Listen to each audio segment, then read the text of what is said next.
Okay, good morning, students. So, in the previous class, we have studied the properties of pre-stressing concrete and we have studied the properties of pre-stressing steel. Okay, so that was covered. So that is the first chapter of your first module. Okay, so that finishes with your first chapter of your first module. So moving on to the second chapter of your first module, that is we deal with analysis of your pre-stressed members. We have to deal with analysis of our pre-stressed members. Similarly, you have studied the analysis of RCC members, right? You have studied how you analyze various beams, right? You have studied how you analyze your singly reinforced beams. Then you have studied how you analyze your doubly reinforced beams. Similarly, you have studied for columns, right? Then after analysis, what you do is you design your RCC members. So the first thing that you have to learn is how to analyze the various elements. So that is what we will be learning in this second chapter of your first module. That is, we will learn the various techniques, the concepts that you use, and how you analyze your PSC members. Okay, so that is what we will be studying here. And after this, we will be looking into design of various elements. Okay, so that is what we will be dealing with in your second and third module. We will be designing various pre-stressed elements for various loadings, right? Like flexure we will be designing. Then we will be learning how to design your pre-stressed members for shear, right? So we will be learning design after we learn our analysis. So we will be looking into how you analyze your pre-stress members in this second chapter of your first module. So analysis at transfer and at service. Okay, so we will be specifically learning how to analyze your member at the transfer and at service stage. Okay, so what I mean by transfer is whenever we transfer our stresses from pre-stressing steel to our concrete, that stage is called the transfer stage, wherein there are no live loads. Okay, there are no live loads. Only we deal with the dead loads. That we deal with the self weight of the structure. Okay, so there are only self weights and there are only dead loads. There will be no live loads at the transfer stage and at service stage. Okay, and at the next part, that is your next stage is service stage, wherein your element or your member is put into service, and then live loads are coming in that stage, right? So we will be dealing with the dead loads as well as live loads in your service stage. So that is what is meant by transfer stage and at service stage. So we will be learning how to analyze our pre-stressed members at your analysis stage, at your transfer and at your service stage. Okay. So the analysis and transfer at analysis and the analysis at transfer and under service loads are similar. Okay, so the process of analyzing your members is similar at your transfer stage as well as your service stage. So both are similar. So what we do, we will be studying them together. Okay, we will be studying at analysis of transfer and analysis at service together. We will be studying and because the method of analyzing are similar. Okay, so that is that.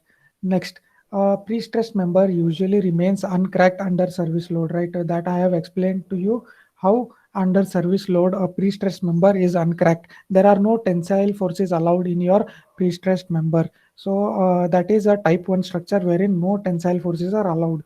And usually your pre-stressed member is uncracked under service load. Even when we are using it, whenever we even though the member is at service, right? Even though live loads are coming on top of it, there the member is not experiencing any amount of tension, hence there will be no cracks.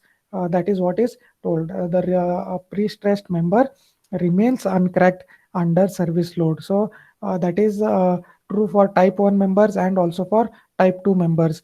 But under type 3 members we allow some amount of cracking, but that crack width is under limit. Okay, so that crack width is under your allowable limit.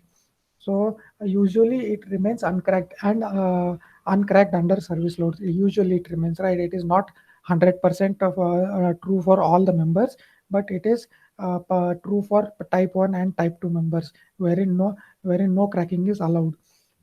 Okay, so the concrete and steel are treated as elastic materials, right? The concrete and steel are treated to be elastic in nature. That means after unloading, your strain will be regained. Okay, stress will be regained. That is, there will be no permanent deformation. So that is what we will be assuming here. And the principle of superposition is applied. We will be using the principle of superposition. You will understand it once we head on to the numerical. Okay. So the next thing is the concepts that we will be using. The concepts, as I have shown you here, we will be using three basic concepts. Okay. So first concept or your first approach is based on stress concept, and the second concept is your force concept, with the what we call as force concept, and the third one is your load balancing concept. Okay, so these three concepts we will be using, and we will be learning how to use these three concepts and analyze our pre-stressed member at transfer and at service. Okay, so first concept is a stress concept, which we will be learning, and it is an important one with respect to your exam point of view, wherein usually they ask a numerical based on your stress concept. And this force concept and load balancing concept we will be learning after we learn our first, that is a stress concept. We will be more concentrating on your stress concept. So moving on to your first concept, that is your stress concept. Let us look into what is this stress concept. So, as the name suggests, we will be looking into the stresses which are developed in your section, right? Stresses which are developed in your cross section, and with those, we will be learning how to analyze and how to design. Okay, so in this approach, based on stress concept, the stresses at the edges of the section, the stresses at the edges of the section under internal forces in concrete are calculated. Okay, the stresses at the edges meaning at the edge. Let me just draw a beam. So if this is your beam, okay, if this is your longitudinal elevation or a longitudinal view of your beam. So this part is your edge. Let me just change the color. So this is your edge. Okay, so these are called your edges. Okay, so these are your edges. This is your top edge and this is your bottom edge. Okay, top and bottom. So what we do is uh, the stresses at the edges of the section under internal forces in concrete are calculated. We study and we determine the stresses at the edges. Okay, not at the yeah, this part, not at any of this section, but only at the edges. That is at the top fiber and at the bottom fiber. Okay, so at the top fiber we find what is the stress, and at the bottom fiber we find what is the stress. And these stresses are due to the internal forces in the concrete. Okay, so due to the internal forces that are developed in the concrete, there will be some amount of stresses which will be developed at the top fiber and at the bottom fiber. Okay, whenever I mean top fiber, you have to imagine this part of the beam, that is the top surface of your beam, and this is your bottom surface, which is the bottom fiber of your extreme bottom fiber of your beam, which we call as soffit of the beam also. Okay, soffit or your bottom fiber, and this is your top fiber. Okay, so moving on. So the stress concept is used to compare the calculated stresses with the allowable stresses. So what we do is, in the stress concept, we use certain formulas, we use certain techniques, and we calculate the stresses at top and bottom fiber. Okay, so we calculate the stresses at the top and bottom fiber, and then we compare it with the allowable stresses.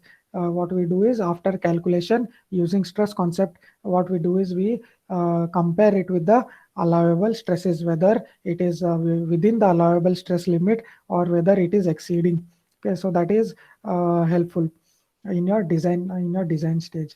So the following signs and notations are used for analysis of pre-stress members. So these are important. You must know what are the various notations, various sign conventions which we use, and this will be same throughout your entire subject. Okay, so throughout your entire numerical, that is in your next modules also, we will be using the same sign conventions and the notations. So remember these are very important.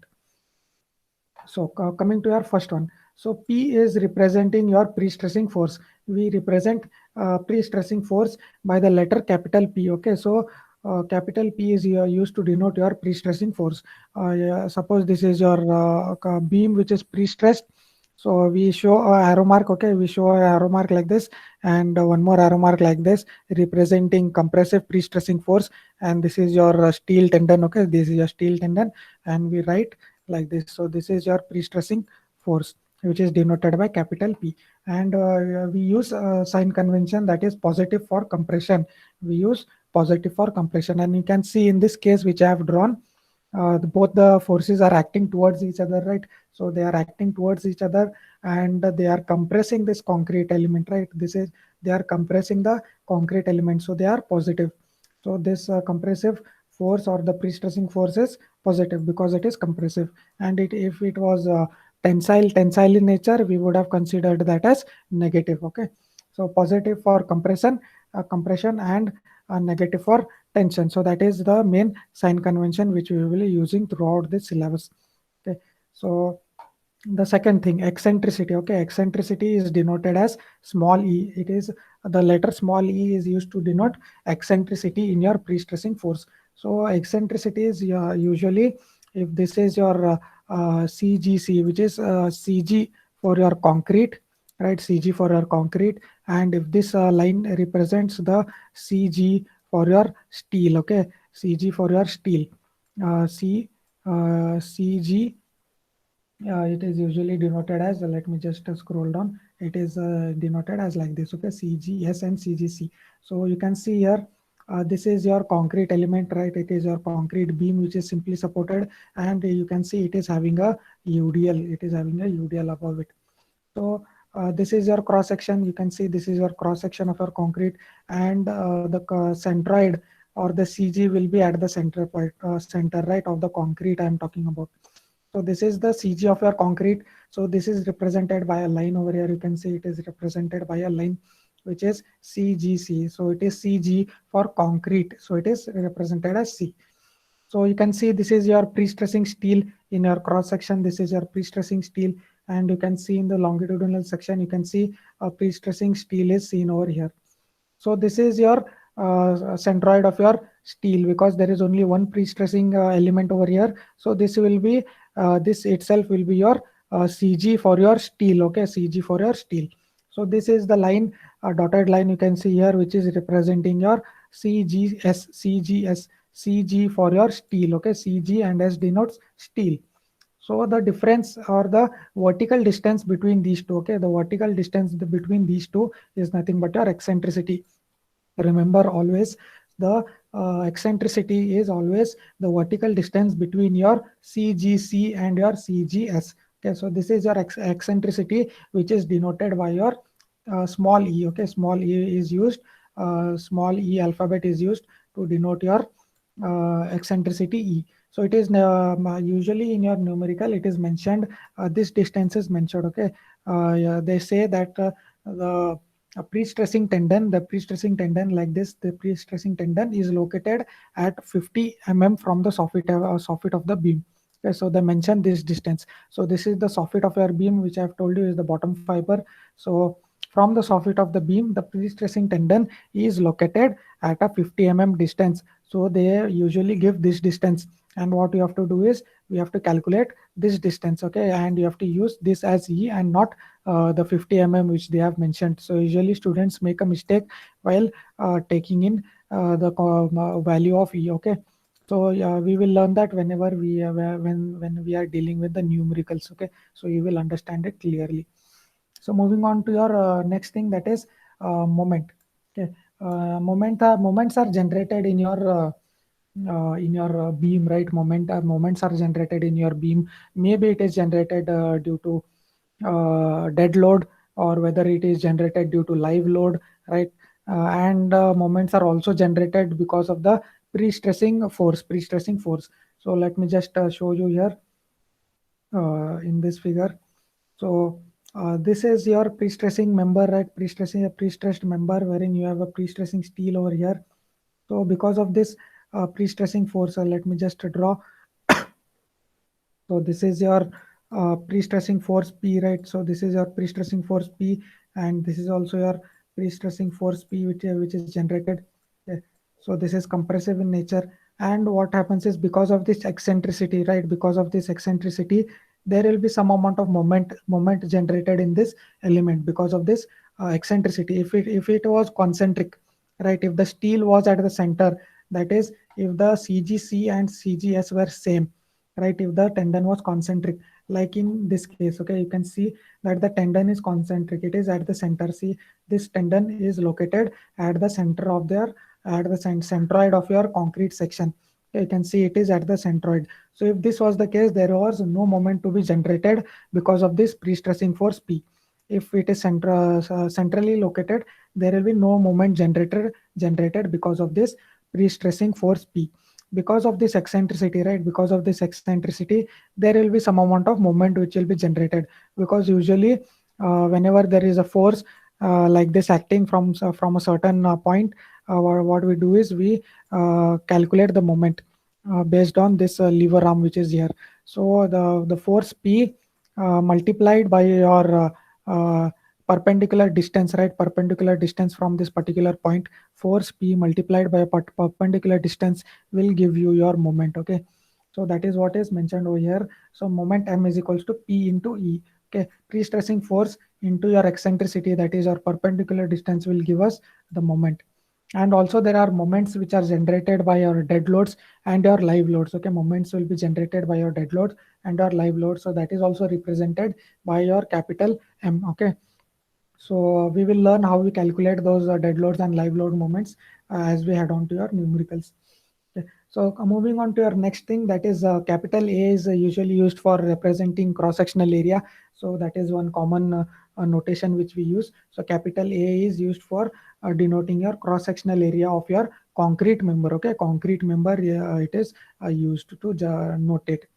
Next, uh, I, capital I, that is your second moment of inertia, or your moment of inertia, what we call MOI. So that is what is your capital I. It is your moment of inertia, capital I. So for rectangular or rectangular section, the moment of inertia I is equals to BD cube by 12. Okay, it is B, that is this distance B into your depth D cube divided by 12. You must be knowing this, the basic thing.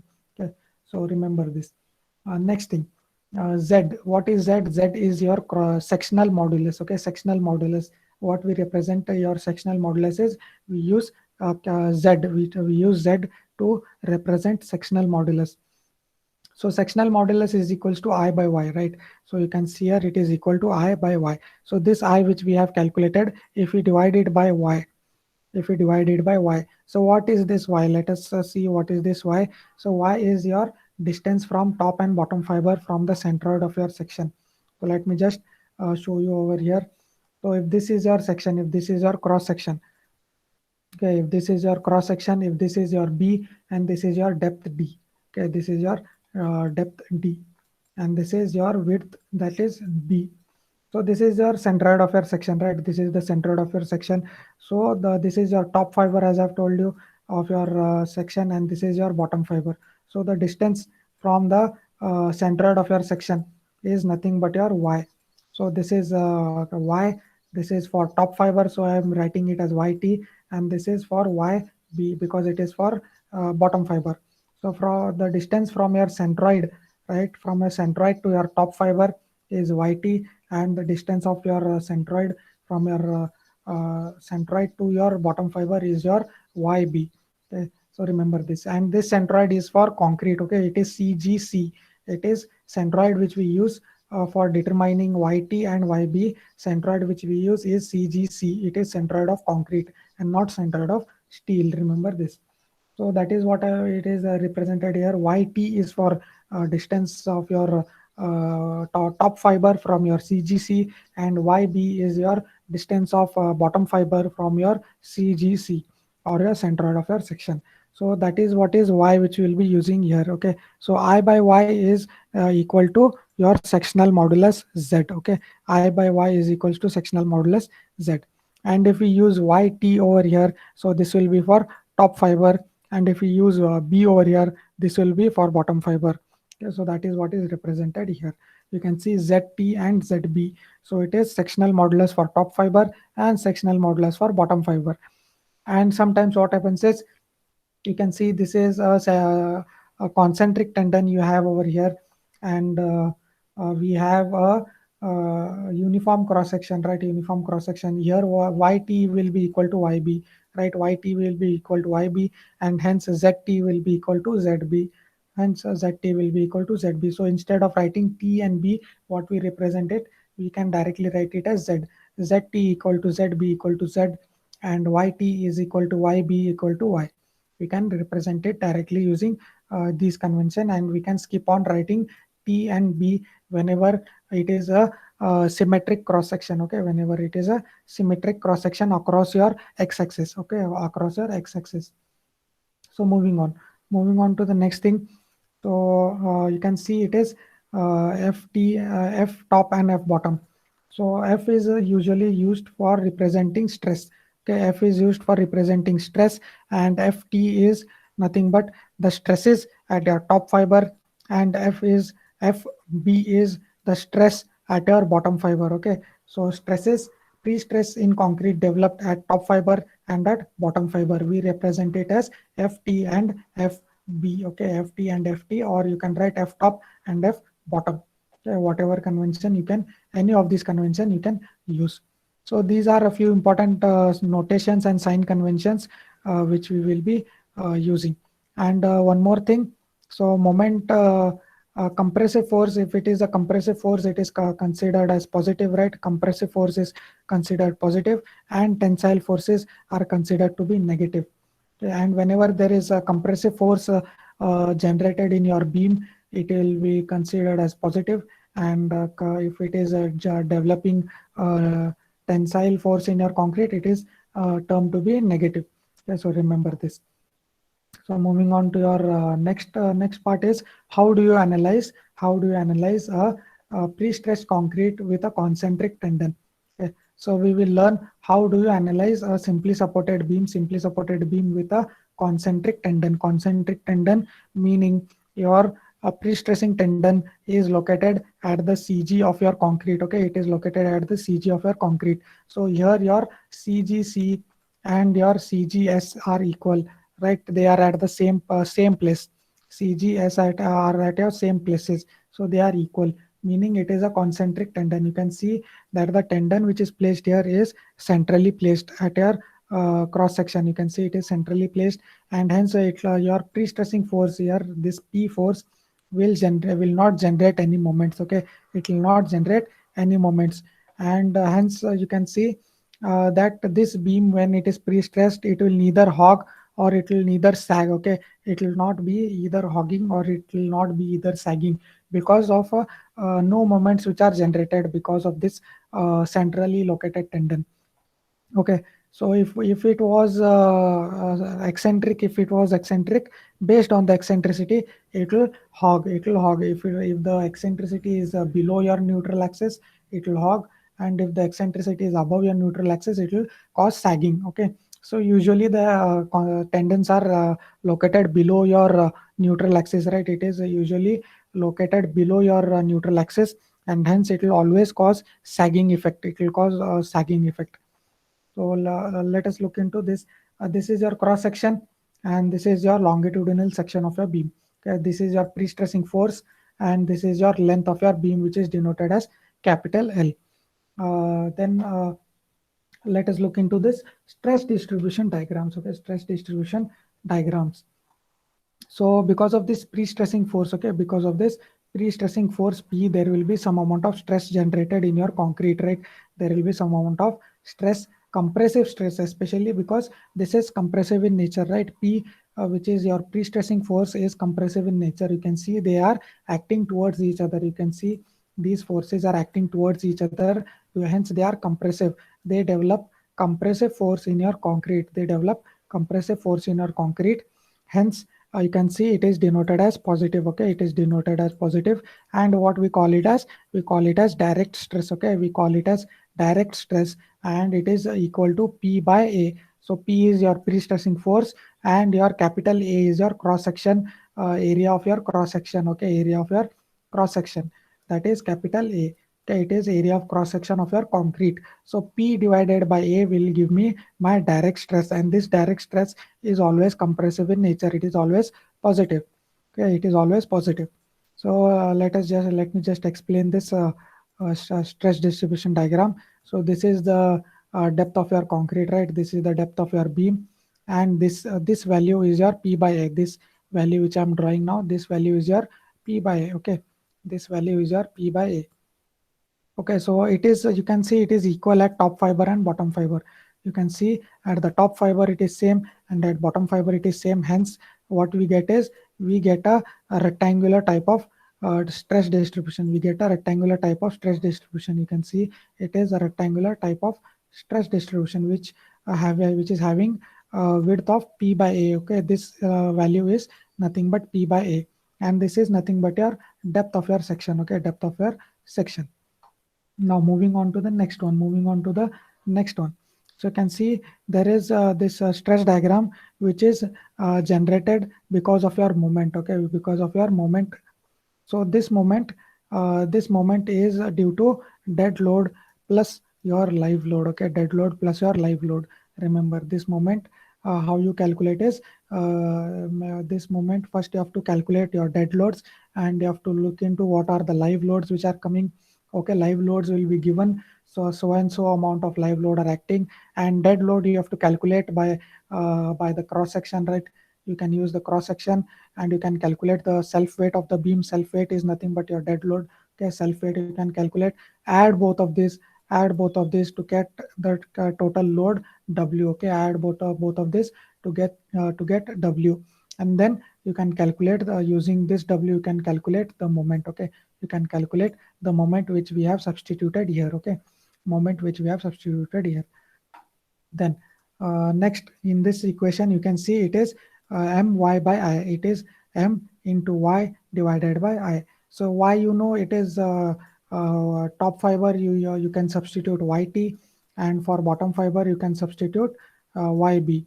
Okay, so you have to calculate separately for top fiber. So this is for bottom fiber. Similarly, you will have an equation over here, m y t divided by I, and this is m y b. Okay, this is for bottom fiber, so this I will represent as yb. So this is value, what you get, m y by I. What you do, we know what is yi, what is y value, right? We know what is y value. We have calculated the m value, and we know the I value. So substituting and getting this value, suppose you get it as, say, 5 Newton per mm square. So this value will be 5 Newton per mm square. Okay, and at the bottom fiber, what you get is 2 kilonewton per 2 Newton per mm square. So you draw a line which is 2 units, and this is 5 units, and then you join it. Okay, and then you join it, and this value is your depth of your beam. Okay, it is the depth of your beam. Okay, so understood how you calculate. So it is my by I. So if you substitute yt, it is for top fiber, and if you substitute yt, yb, it is for bottom fiber. Okay, depending on what you substitute here, you get at the top fiber or at bottom fiber. Okay, so this will be clear once you solve the numerical. Okay, we will be solving all of this, and we will be drawing this stress diagrams. Okay, we will be drawing this stress diagrams. There you will have a clear picture of how to do this. Okay, so why is this positive? Okay, why is this positive and why is this negative? Let me just explain why is this positive and negative. Okay, so suppose this is now at a transfer stage. Okay, this is at transfer stage wherein it is having no live loads. Okay, you can see there are no live loads acting over here. There are no live loads. There is only this pre-stressing force, and then there is the self weight. Okay, self weight of this beam, which is considered as dead load. Okay, which is considered as dead load.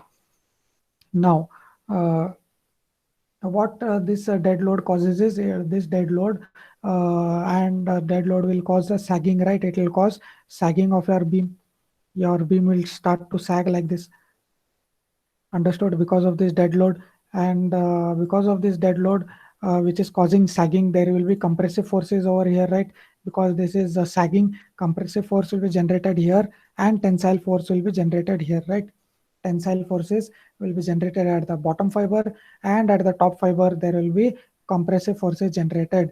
So what we have decided is compressive forces are positive, right, and tensile forces are negative, and hence you can see it is positive at the top fiber and it is negative at your bottom fiber. That is why this have become plus and minus.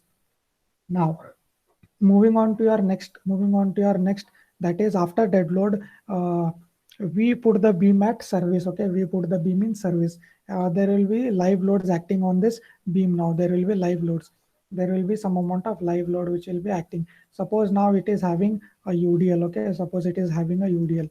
So what that UDL will cause is that UDL which will cause the beam to sag, right? It will cause your beam to sag in the similar fashion as your dead load, and hence if the beam is sagging, it will cause compressive forces at top fiber and it will cause negative tensile forces at the bottom fiber, and hence for your live loads also the stress diagram will be similar. Okay, for your live load the stress diagram will be similar, only the magnitude, okay, only the magnitude will vary, only the magnitude will vary.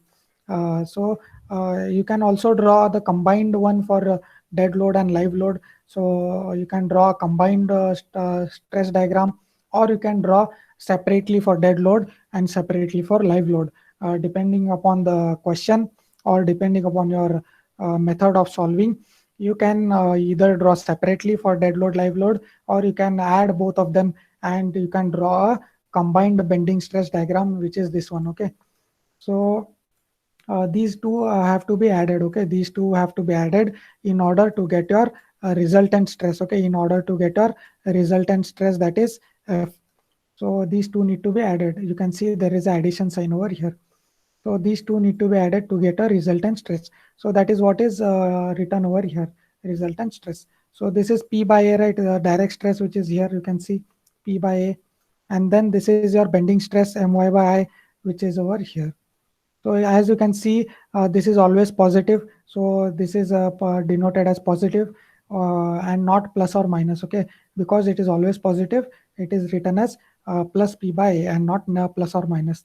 And this bending stress My by I, okay, bending stress My by I, you can see it is positive for top fiber and it is negative for bottom fiber. You can see it is plus and minus both. So we have written plus or minus. Okay, depending upon whether you are calculating it for top fiber f top, whether you are calculating this resultant stress for top fiber, you have to substitute yt over here, yt, and it will be positive. Okay, what your this bending stress. Okay, bending stress is positive for your top fiber.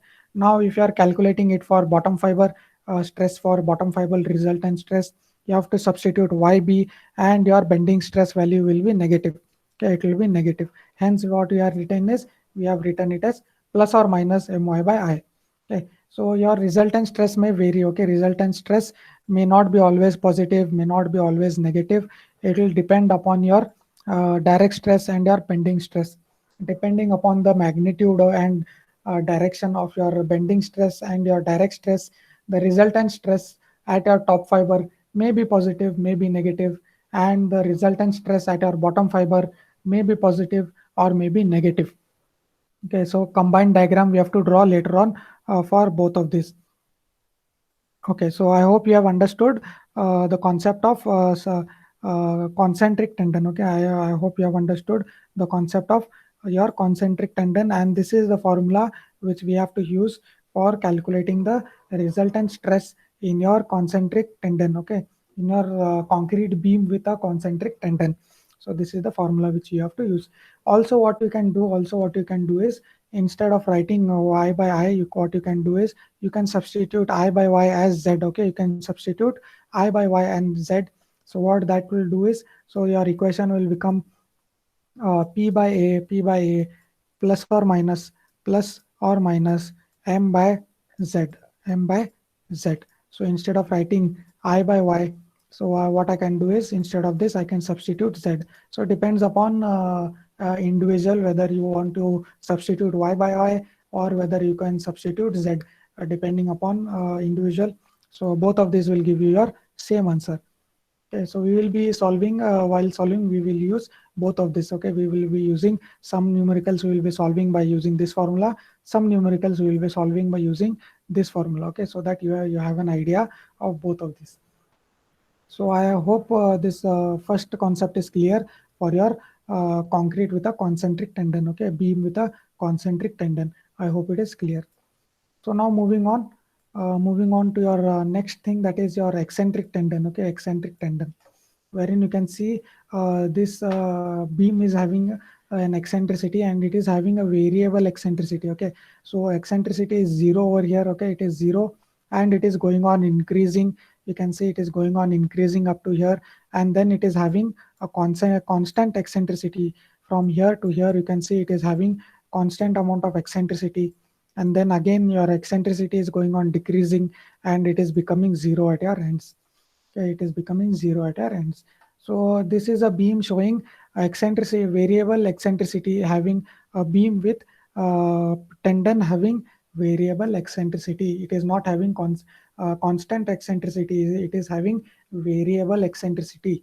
So, and this image is showing how that eccentricity is it is how it is manufactured, how that beam is manufactured with eccentric tendon, okay.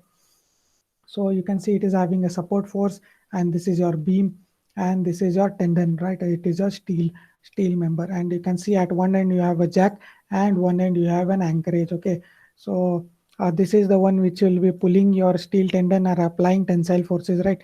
So tensile forces will be developed in your steel because of this jacking action, and it is and at this point it will your steel members are held down, right? The steel members are hooked and they are pulled down. It is called a hold down force to apply your eccentricity. So this is a beam with bended tendon, or bent tendon, or what you call a eccentric tendon. So why do we have this variable eccentricity, right? Why do we have this variable eccentricity? So depending upon the load on your beam, right? If it is having this kind of loading, if it is having this kind of loading, or whether it is having a UDL. So depending upon your loading conditions, right? Depending upon your loading conditions, your eccentricity of your beam is decided. Eccentricity is decided based on your loading and based on your BMD, okay, based on your BMD, that is your bending moment diagram of your beam. Based on these two, what we do is we decide our profile of our tendon. We decide the profile of our tendon. So this is important. Next, moving on to your figure of your eccentric tendon, wherein we have a concentric tendon.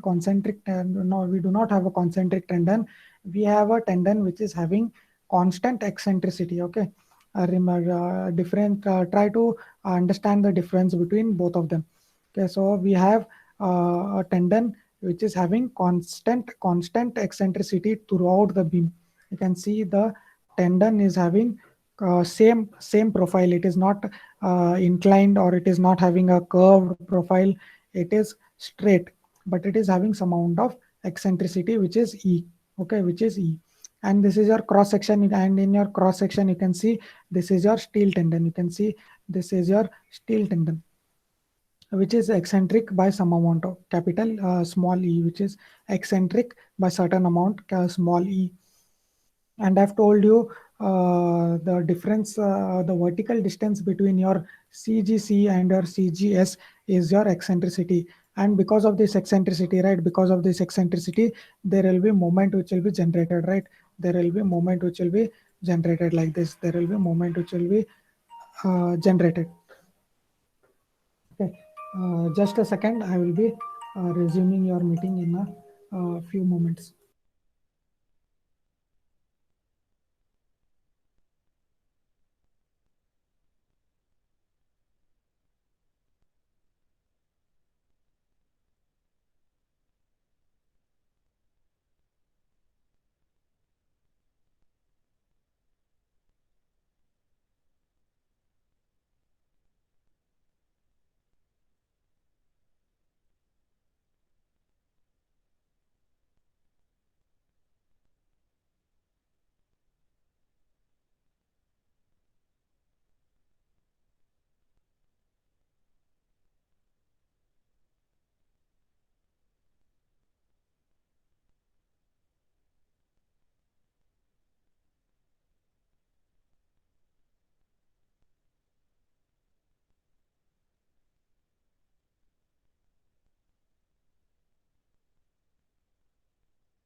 Okay, so let us continue.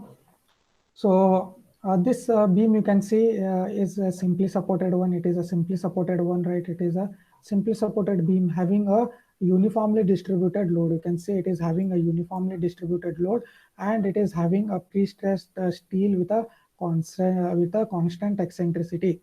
Okay, so remember this. Next, there will be stresses which will be developed, right, because of this loadings. So I have explained to you this direct stress which is generated, right? Direct stress which is generated, which is P by A. I have explained this P by A, and then I have told you this My by I, right? Because of your dead load and your live load, right?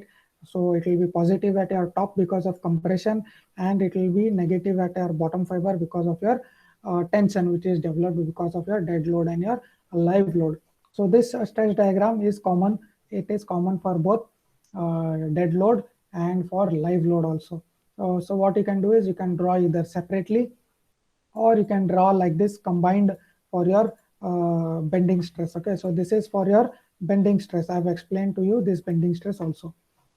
Now, you can see this is your pre-stressing force P, and which is eccentric, right? Which is eccentric by some certain amount, small e.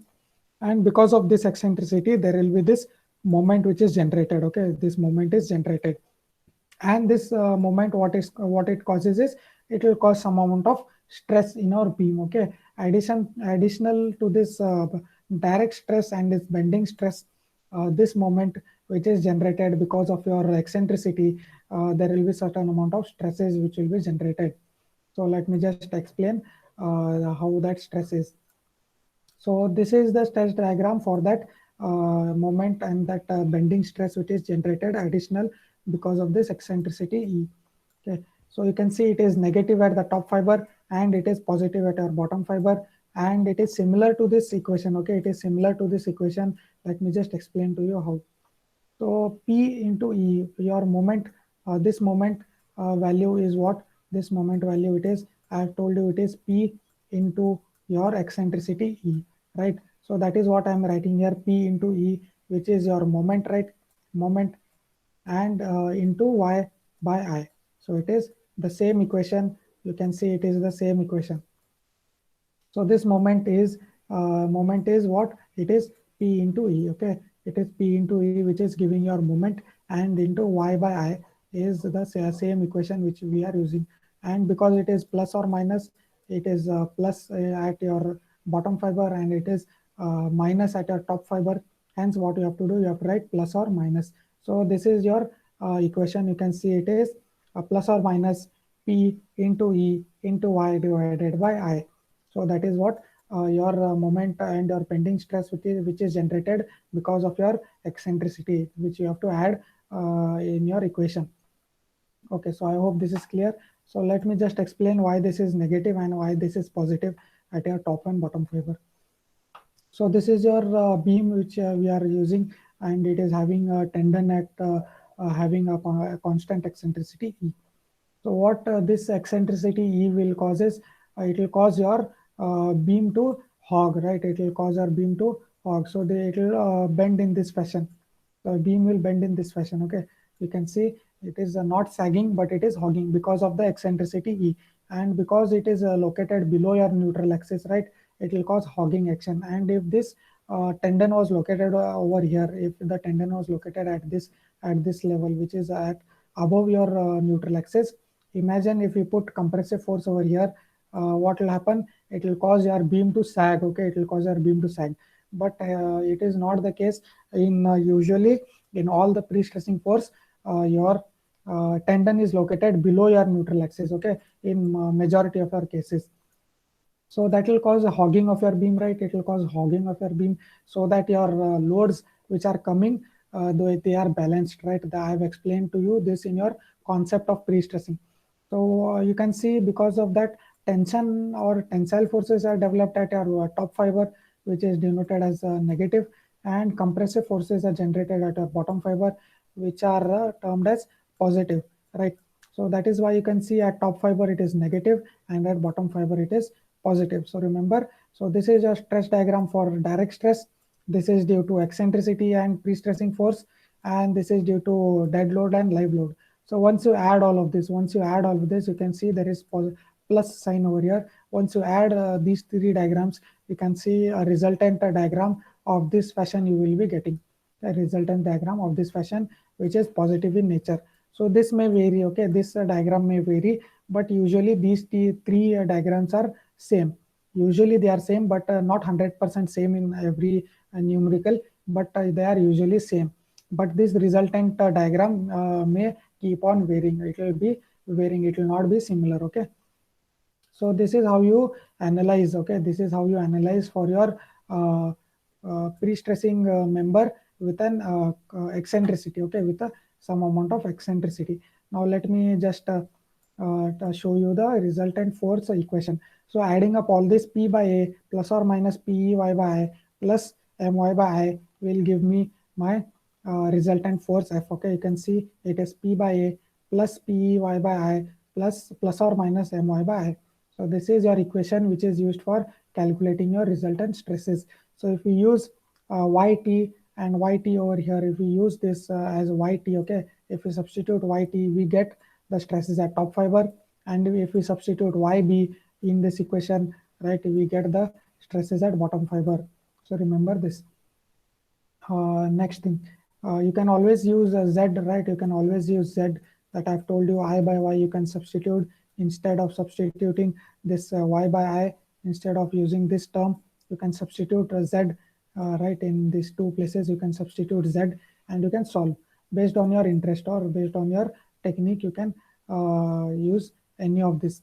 You can use either this one, or you can use Z. You can substitute M by Z and PE by Z. Okay, you can substitute that and you can solve. You will get the same answer.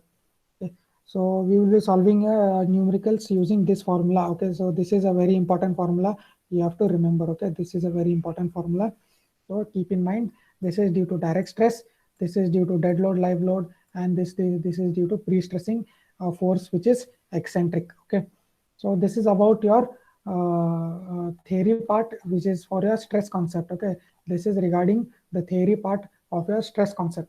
So with the help of this formula, okay, with the help of this formula, we will be solving various types of numericals. We will be solving various types of numericals for this one. Okay, so now if anyone is having any kind of doubts, or if they want to share anything, you are free to share. The session is open.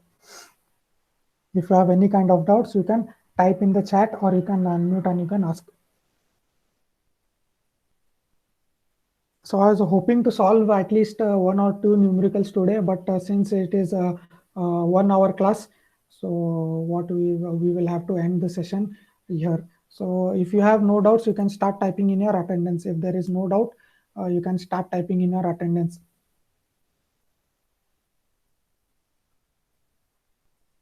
So simultaneously, when you are typing in your attendance, if anyone is having any doubts, you are free to unmute and you can ask your doubts.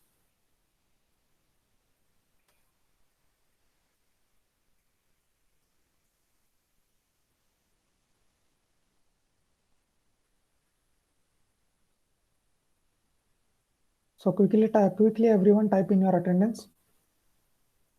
So make sure in your next class, right? In your next class, which is on Monday, not Monday, it is on Tuesday. Okay, Tuesday, which is a 2 hour class, right? So make sure all of you attend, because we will be starting with your numericals. We will start with your numericals, and if you want to solve simultaneously with me, you can keep a calculator with you. You have to make a separate notebook for this subject. Okay, make a separate notebook. Keep your calculator and pen with you, and you can solve simultaneously as I explain. Okay, so practice is important. And yes, so as Sanju is suggesting for me, so I will try to go slow for problems, but you can see that this module 1 is still yet to finish. We are just half of into your first module. We have to solve your numericals using stress concept, then we have to look into your force concept, then we have to look into load balancing concept. So we have a lot of things to cover in your first module, so we have less amount of time. So initially I will be going slow, right? Initially for first 2 3 problems I will go slow, but then after that you have to catch up with me. Okay, you have to go fast as a solve. Once you understand the things, you have to start solving it fast. Okay, because we have less time. You can see only to complete half of your module, we are almost 3 weeks into your syllabus, 3 weeks into your timeline into your month. Okay, so we have finished only half of your module, right? So initially I will go slow while solving the problems. First 2 3 I will go slow, in detail I will solve, but next later on you have to catch up with me. Okay, so that is there. Anything else you want to share, you are free to share. And you are free, if we are done, then we will stop the session here.